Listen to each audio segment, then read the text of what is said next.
What's up mga Migs? Natakaroon na din sa may luyo sa booth kay para dili kay madungga ng music ba dita maka-copyright. Oy, welcome back sa akong YouTube channel. Sa katong wala pa naka-subscribe diya, please subscribe. Consider subscribing kay dugay na kay kasigta na unya wala ka nag-subscribe. Para kun mahibawan po na ako nga naman kay mga supporters diha. And then i-comment down below kung unsa inyong kuan suggestions sa akong mga YouTube videos kay ako'y bahala na. Mangita tag time.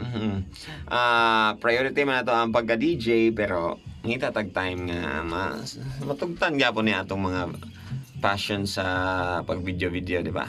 Anyways, mga migs, right now, kagahapon lang nagtanaw ko sa bagong nga salida nga Dr. Sleep. Dr. Sleep. Sa wala na kabalo, Dr. Sleep is the sequel of the one of the scariest all-time scariest movie of all time. Unsa man ni siya? Unsa siya nga movie? The Shining. Sa wala na kabalo ana. And if you have seen that katong picture bitaw ni Jack Nicholson kay nung mo ato ni Joker, katong Joker nga Batman sa una, di ba? Katong maana og smile wag. Why so serious? Ano bitaw? Pero di mo tumawa yung gingon. Anyways, kato si Jack Nicholson, nato siya unang film nga mura katong bata-bata pa siya, and then siya muy ang katong nag-ana sa door, iyang giaksa ang door. Yun naman kanang ngani. Tapos ni gawas din niyang kuan niyang ulo didto, katong nga poster. Mo to siya ang The Shining. And this is based on that movie. That is why nagtanaw sa ako og The Shining before ko nagtanaw og Dr. Sleep. Because I was expecting nga basin dili ko kasabot. But all in all, lugar kung makaingon ko sa inyo, pwede naman siguro po nga dili ka mo tanaw sa The Shining. Galing lang, there are a lot of scenes that is replicated on this movie. So maybe you will be amazed if you see The Shining first. So parang mas madugangan ang imong ka-amazed ani nga movie because there were scenes and the transition and the feels were replicated. Not all, pero ang transition nga fade nga mga kuan, and then the music you will parang you will really appreciate it nga nice gid siya nga movie. So my rating for this movie is just 10. Just 10 na.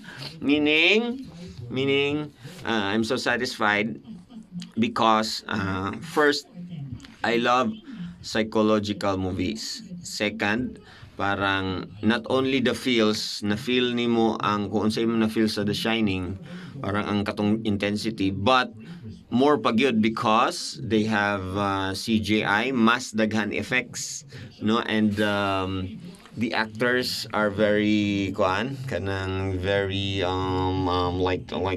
they justify the role very well, right? And I think they added mystery. Galing lang ang story or ang plot is some kind of related, pero not fully the same gyud katong sa The Shining. Murag gibalik lang, related lang, meaning nalang gyud connection. And it is good that si Ewan McGregor ang himo sa role sa anak katong sa The Shining. So siguro kailangan mo tan-ag gyud og The Shining siguro para makarelate gyud mo kung sa ilang role ug nganong naingana siya.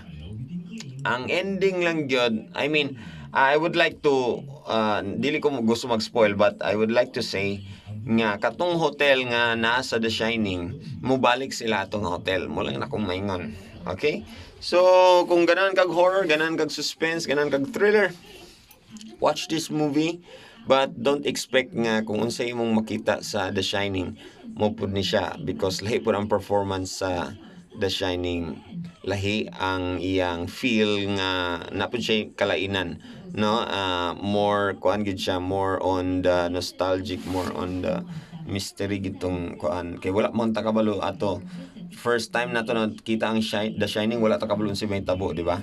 Right now sa sequel niya murag kabalo na ta sa The Shining, and we are expecting something na mabalik to, no? Parang nga na ang feeling But then, still, no, ma-amaze ka nga, yes, na nabalik, pero there's a different twist in the story. Mo lang na akong naingan na, right?